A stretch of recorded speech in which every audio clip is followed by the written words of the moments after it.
नमस्कार, स्वागत है आपका किसान समाचार में। मैं हूं रेशमा आपके साथ। आइए नजर डालते हैं इस वक्त की हेडलाइंस पर।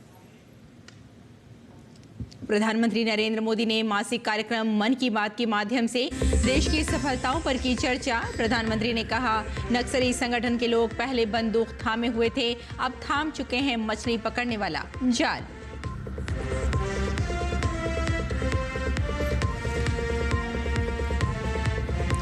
भारत और ब्रिटेन के बीच हुए मुक्त व्यापार समझौते पर केंद्रीय मंत्री पीयूष गोयल ने कहा कि समझौते से भारत को होगा काफी लाभ, किसानों, मछुआरों और कारीगरों को अपार अवसर होंगे प्रदान।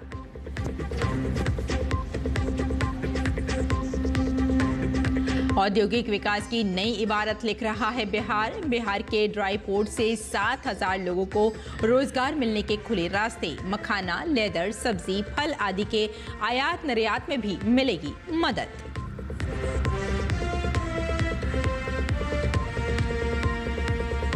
मौसम विभाग ने पश्चिमी मध्य प्रदेश, पूर्वी राजस्थान और गुजरात में बहुत तेज बारिश का रेड अलर्ट किया जारी। वहीं दक्षिणी राज्य केरल में अगले 5 दिन तक बारिश जारी रहने की है संभावना। बालासोर में सोनरेखा नदी का जलस्तर लगातार बढ़ रहा है।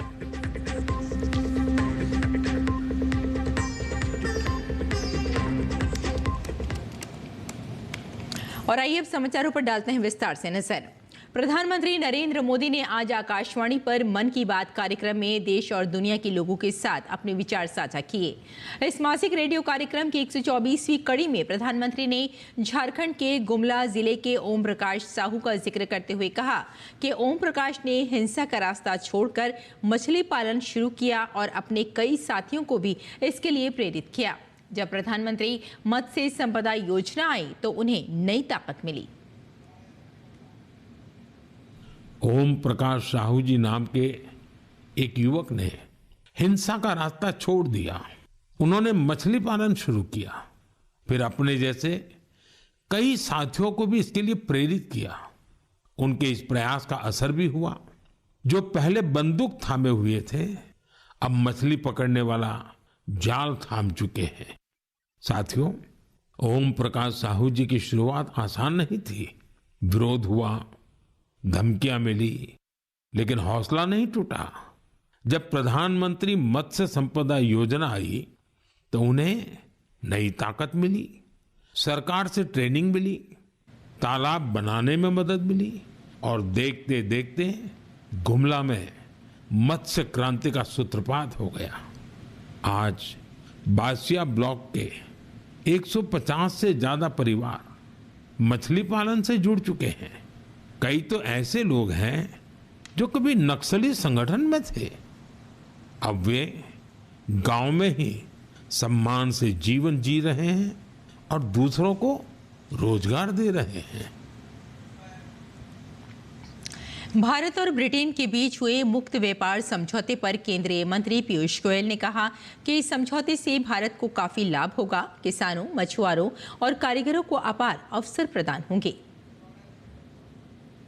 भारत और यूनाइटेड किंगडम के बीच एक फ्री ट्रेड एग्रीमेंट पर मुहर लगा, हस्ताक्षर हुए। उस दिन दोनों प्रधानमंत्रियों ने स्वीकार किया एक game changing free trade agreement जो अपार अवसर लेके भारत के किसानों के लिए, भारत के उद्यमियों के लिए, एमएसएमई सेक्टर के लिए, कामगारों के लिए, युवा युवतियों के लिए, मछुआरों के लिए, हर वर्ग के लिए अलग अलग लाभ, बड़ा लाभ देने का काम करेगा।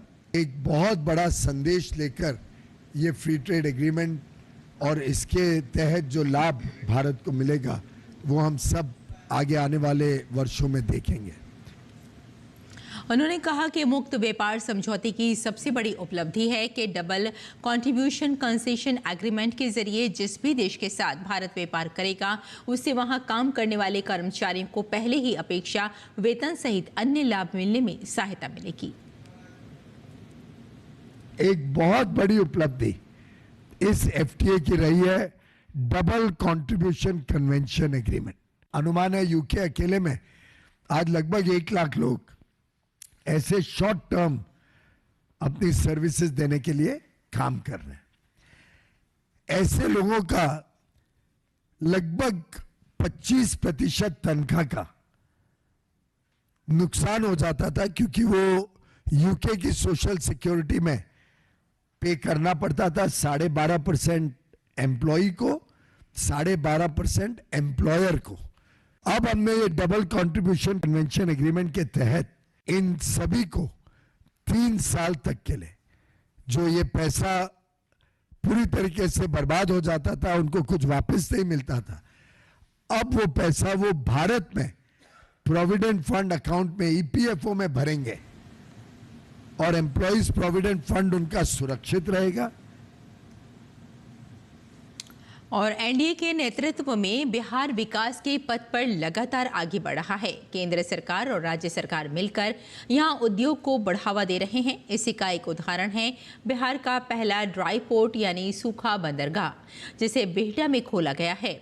इससे मखाना, लेदर, सब्जी, फल आदि के आयात निर्यात में भी मदद मिलेगी। क्यों खास है ये बंदरगाह और बिहार के विकास में इसकी भूमिका कितने महत्वपूर्ण है, देखिए पटना जिले के बिहटा से हमारे संवाददाता कुमार आलोक की ये खास रिपोर्ट।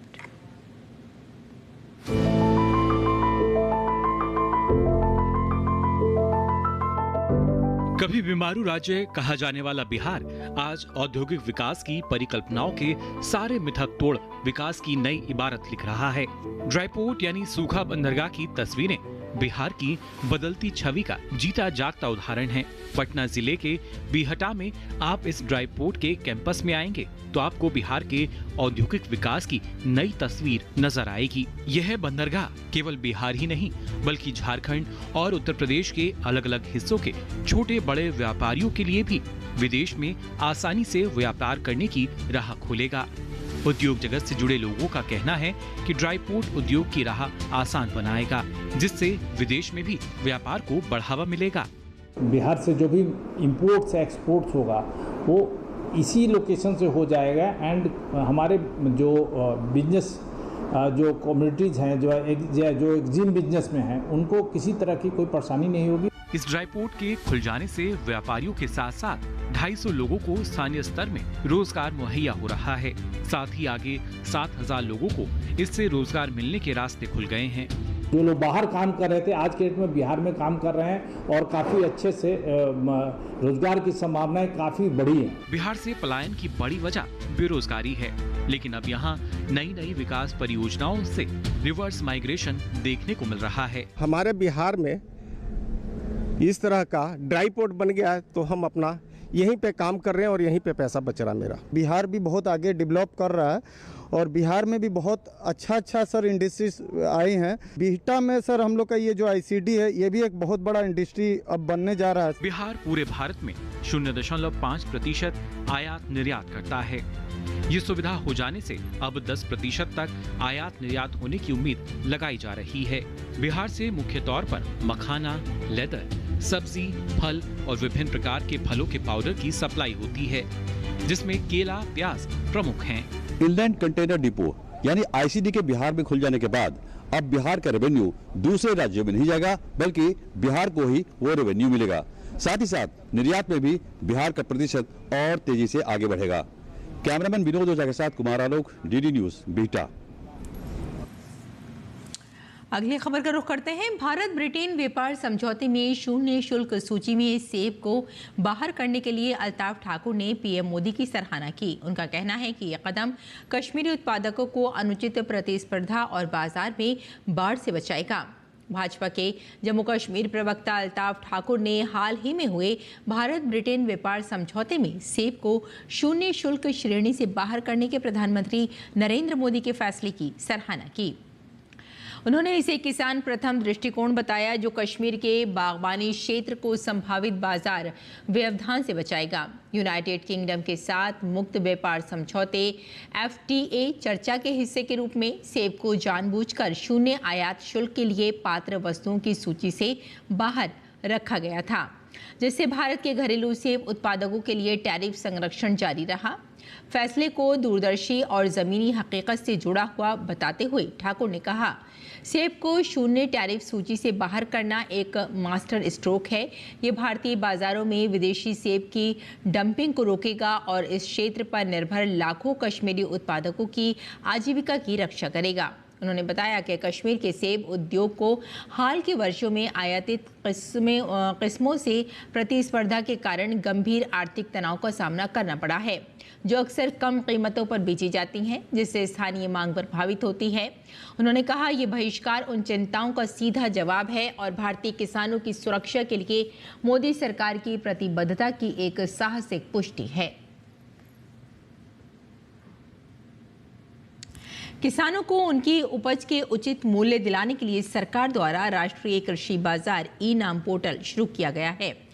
पोर्टल के माध्यम से किसान सीधे ऑनलाइन अपनी उपज बेच सकते हैं। राज्यसभा में पूछे गए एक सवाल के जवाब में केंद्रीय कृषि एवं किसान कल्याण राज्य मंत्री रामनाथ ठाकुर ने बताया कि 30 जून 2025 तक 1522 मंडियों को राष्ट्रीय कृषि बाजार ई-नाम पोर्टल के साथ एकीकृत किया जा चुका है। उन्होंने बताया कि 30 जून 2025 तक पोर्टल पर कुल 1,79,41,41,41,613 किसानों ने पंजीयन कराया है। वहीं 2,67,719 व्यापारी और 4,518 किसान उत्पादक संगठन FPO पंजीकृत हुए हैं। उन्होंने बताया कि आज तक ई-नाम पोर्टल पर कारोबार की गई कृषि उपज का कुल मूल्य 4,39,941 करोड़ रुपए है। ई-नाम किसानों को बिचौलियों के बिना सीधे खरीदारों को अपनी उपज बेचने में सक्षम बनाता है, जिससे किसानों को पारदर्शिता के साथ बेहतर मूल्य दिलाने में मदद होती है। ई-नाम प्लेटफॉर्म विभिन्न राज्यों और संघ राज्य क्षेत्रों के थोक विनियमित बाजारों को एकल ऑनलाइन ट्रेडिंग प्लेटफॉर्म में एकीकृत करता है। ये एक समान गुणवत्ता मानकों और सामंजस्यपूर्ण व्यापार पद्धतियों को बढ़ावा देता है। भारत में सहकारी समितियों ने समावेशी विकास का ताना बाना बुनने और सहकार से समृद्धि को बढ़ाने में महत्वपूर्ण भूमिका निभाई है। आज भारत में 30 क्षेत्रों में 8,44,000 से अधिक सहकारी समितियां हैं। ये सहकारी समितियां रोजगार और आर्थिक सशक्तिकरण को बढ़ावा दे रही हैं। सहकारी समितियों को कुशल, डिजिटल और आपदा प्रतिरोधी समितियों में बदलने के लिए 22 जुलाई 2025 तक 73,492 प्राथमिक कृषि ऋण समितियों यानी PACS के कंप्यूटरीकरण के प्रस्तावों को मंजूरी दी गई है और 59,920 PACS को एकीकृत ERP प्लेटफॉर्म पर जोड़ा गया है। एक ही प्लेटफॉर्म से विविध ग्रामीण सेवाएं प्रदान करने के लिए 22 जुलाई 2025 तक 23,173 नई बहुउद्देशीय PACS डेयरी और मत्स्य सहकारी समितियां पंजीकृत की गई हैं।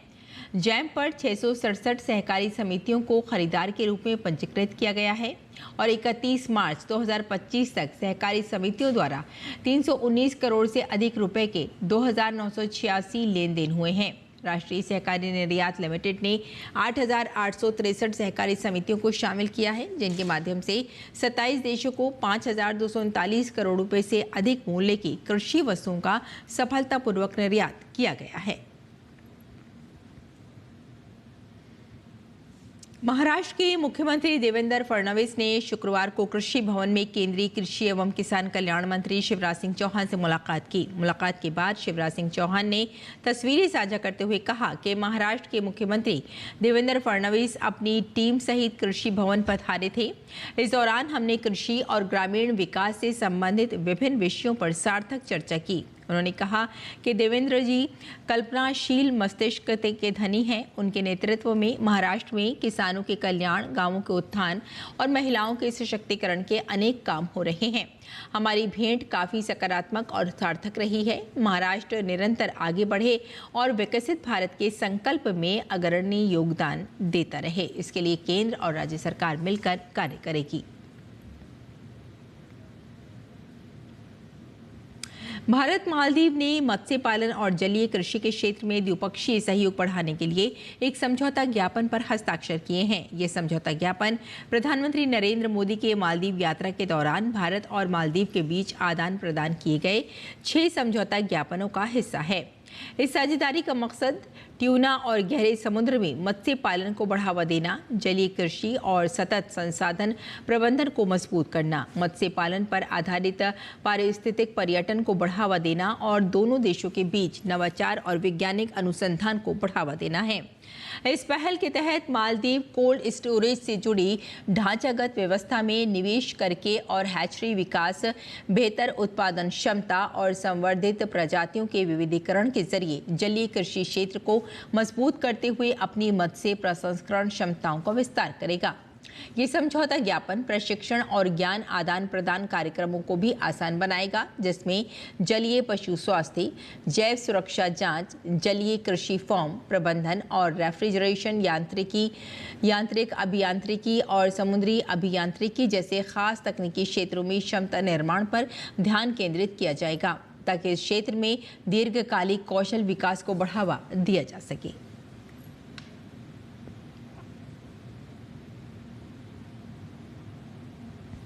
और मौसम विभाग ने पश्चिमी मध्य प्रदेश, पूर्वी राजस्थान और गुजरात में बहुत तेज बारिश का रेड अलर्ट जारी किया है। वहीं उत्तराखंड, पूर्वी मध्य प्रदेश, सौराष्ट्र, कच्छ, मध्य महाराष्ट्र, कोंकण, गोवा, कर्नाटक, केरल, असम, मेघालय, सिक्किम, अरुणाचल प्रदेश में बारिश का ऑरेंज अलर्ट है। विभाग ने कहा है कि अगले 3 दिनों के दौरान मध्य भारत, पश्चिमी तट और उससे सटे घाट क्षेत्रों में मानसून की स्थिति सक्रिय रहने की संभावना है।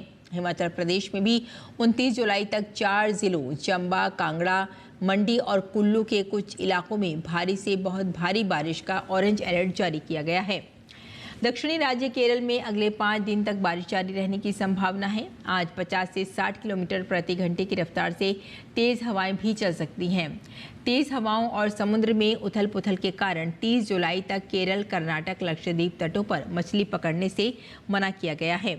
ओडिशा सरकार ने शनिवार को बालासोर, भद्रक और जाजपुर के अधिकारियों को हाई अलर्ट पर रखा और निचले इलाकों से लोगों को निकालने को कहा, क्योंकि कई नदियां उफान पर हैं। जलाका और बैतरणी नदियों का जलस्तर पहले ही खतरे के निशान के ऊपर पार कर चुका है, जबकि बालासोर में स्वर्णरेखा नदी का जलस्तर लगातार बढ़ रहा है।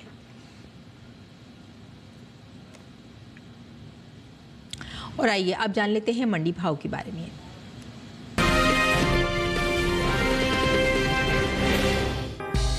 मंडियों में इन दिनों भिंडी की आवक सामान्य देखने को मिल रही है। हाजिर भाव की बात करें तो एग्मार्कनेट के मुताबिक गुजरात की राजकोट मंडी में 25 जुलाई को भिंडी का भाव रहा 2,750 रुपए, जो कि 26 जुलाई को 350 रुपए की बढ़त के बाद 3,100 रुपए पर पहुंच गया। राजस्थान की श्री गंगानगर मंडी में 25 जुलाई को भिंडी का भाव रहा 2,500 रुपए, जो कि 26 जुलाई को 100 रुपए उछलकर 2,600 रुपए पर पहुंच गया। इसी तरह उत्तर प्रदेश की गुलाबटी मंडी में भिंडी के भाव में तेजी दर्ज की गई। यहाँ 26 जुलाई को इसका भाव 100 रुपए बढ़कर 2,100 रुपए से 2,200 रुपए हो गया। वहीं हरियाणा की गुरुग्राम मंडी में इस दौरान भिंडी की खरीद स्थिर भाव पर हुई। यहाँ दोनों दिन यानी 25 और 26 जुलाई को भिंडी का भाव 3,000 रुपए पर बरकरार रहा। बात सब्जियों की पैदावार की करें तो राष्ट्रीय बागवानी बोर्ड की ओर से जारी दूसरे अग्रिम अनुमान के मुताबिक साल 2024 में कुल ताजा सब्जियों की पैदावार 204.96 लाख मीट्रिक टन की पैदावार हुई है। वहीं निर्यात पर नजर डालें तो एपीडा की ओर से हाल ही में जारी ताजा आंकड़ों के मुताबिक भारत ने ताजा सब्जियों का तकरीबन 828.26 मिलियन अमेरिकी डॉलर की कीमत का निर्यात किया है।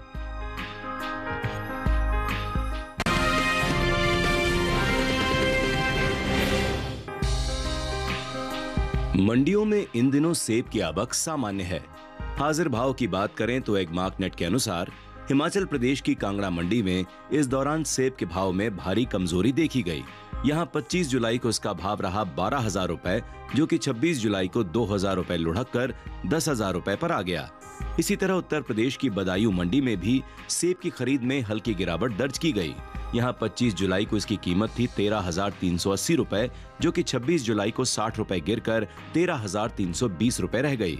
जबकि राजस्थान की श्री गंगानगर मंडी में 26 जुलाई को सेब का भाव 300 रुपए चढ़कर 12,000 रुपए से 12,300 रुपए पर पहुंच गया।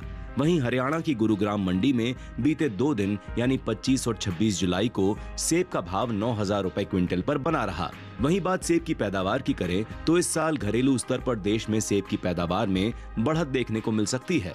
कृषि मंत्रालय की ओर से बागवानी फसलों के लिए तीसरे अग्रिम अनुमान के ताजा आंकड़ों को जारी किया गया है, जिसके मुताबिक साल 2023-24 के दौरान घरेलू स्तर पर सेब की उपज 26,99,000 मीट्रिक टन होने का अनुमान जताया गया है, जबकि बीते साल इस दौरान सेब की पैदावार 26,75,000 मीट्रिक टन रही थी। यानी इस साल सेब की पैदावार में 24,000 मीट्रिक टन की बढ़त देखने को मिल सकती है। उम्मीद है कि इसका असर सेब के बाजार भाव पर पड़ सकता है। सेब के निर्यात पर नजर डालें तो एपीडा की ओर से जारी ताजा आंकड़ों के मुताबिक सेब के निर्यात में कमी आई है। वित्त वर्ष 2023-24 के दौरान देश से होने वाले सेब का निर्यात 21,852 मीट्रिक टन का हुआ है, जबकि बीते साल इस दौरान सेब का निर्यात 52,875 मीट्रिक टन का हुआ था। यानी साल 2023-24 के दौरान सेब के निर्यात में 31,023 मीट्रिक टन की कमी देखने को मिली है। बता दें कि भारत ने सबसे ज्यादा सेब का निर्यात नेपाल, बांग्लादेश, भूटान, कतर और मालदीव और ग्रीस के अलावा दूसरे कई और देशों को किया है।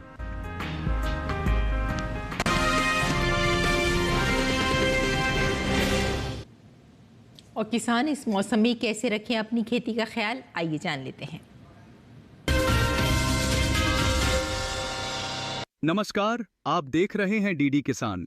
मैं हूं एआई कृष और आज हम भारत के विभिन्न राज्यों में होने वाली खेती किसानी से संबंधित सलाहों के बारे में पूरी जानकारी देंगे। सतपुड़ा के पठारी क्षेत्र में दलहन, तिलहन, मक्का, सोयाबीन, कपास, गन्ना और सब्जियों के खेतों से अतिरिक्त पानी निकालें ताकि जड़ों को नुकसान न हो। इसके अलावा यहां कद्दू वर्गीय सब्जियों में रोगों और कीटों की निगरानी करें। इसके साथ ही बेलों को सहारा दें ताकि सड़न और खराबी न हो। वहीं निमाड़ घाटी क्षेत्र में सोयाबीन, अरहर, कपास और सब्जियों के खेतों में जल निकासी सुनिश्चित करें और साफ मौसम में निराई करें। जाबुआ के पहाड़ी क्षेत्र में अगेती और पौध अवस्था वाली खरीफ फसलों में जल निकासी की व्यवस्था करें और साफ मौसम में टमाटर, पत्ता गोभी, फूल गोभी, भिंडी, मिर्च, बैंगन और शिमला मिर्च की रोपाई करें। गिर्द क्षेत्र में फिलहाल बाजरे की बुवाई को टाल दें। इसके अलावा यहां तैयार सब्जियों और फलों की समय से तुड़ाई करें ताकि खराबी न हो। यहीं सोयाबीन, अरहर और धान के खेतों से अतिरिक्त पानी निकालें। बुंदेलखंड क्षेत्र में टमाटर, मिर्च, कद्दू वर्गीय सब्जियां, बैंगन जैसी फसलें विकास अवस्था में हैं। इनके लिए जल भराव से बचाव करें और हवा से गिरने वाली फसलों जैसे केले और सब्जियों को सहारा दें। वहीं मध्य नर्मदा घाटी क्षेत्र में भारी बारिश के चलते धान की नर्सरी की बुवाई को रोकें और सोयाबीन, मक्का के खेतों में जलभराव न होने दें। मालवा के पठारी क्षेत्र में खेतों में जल निकासी बनाए रखें और मक्का की फसल की निगरानी करें।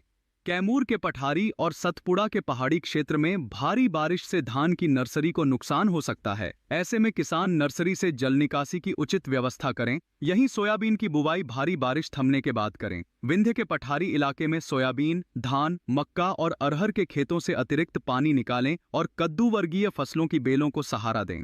इसी तरह कृषि और किसानों से जुड़ी हर महत्वपूर्ण जानकारी के लिए हमारे साथ जुड़े रहिए और देखते रहिए डीडी किसान। धन्यवाद।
और खेती किसानी के साथ साथ आइए नजर डाल लेते हैं कुछ और महत्वपूर्ण खबरों पर। खास खबर में प्रधानमंत्री नरेंद्र मोदी तमिलनाडु के दौरे पर हैं। दौरे के दूसरे दिन पीएम मोदी ने तिरुचिरापल्ली में रोड शो किया।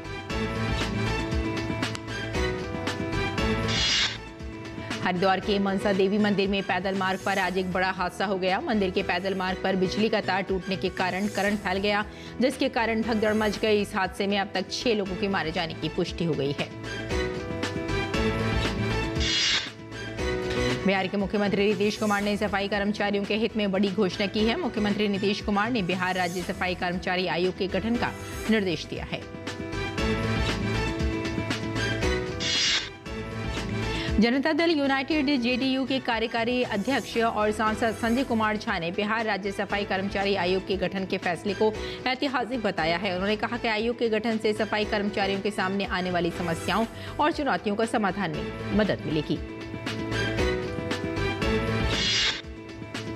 केंद्रीय मंत्री मनसुख मंडाविया की अगुवाई में आज अहमदाबाद के साबरमती आश्रम में गुजरात विद्यापीठ तक fit India Sunday on cycle rally का आयोजन किया गया।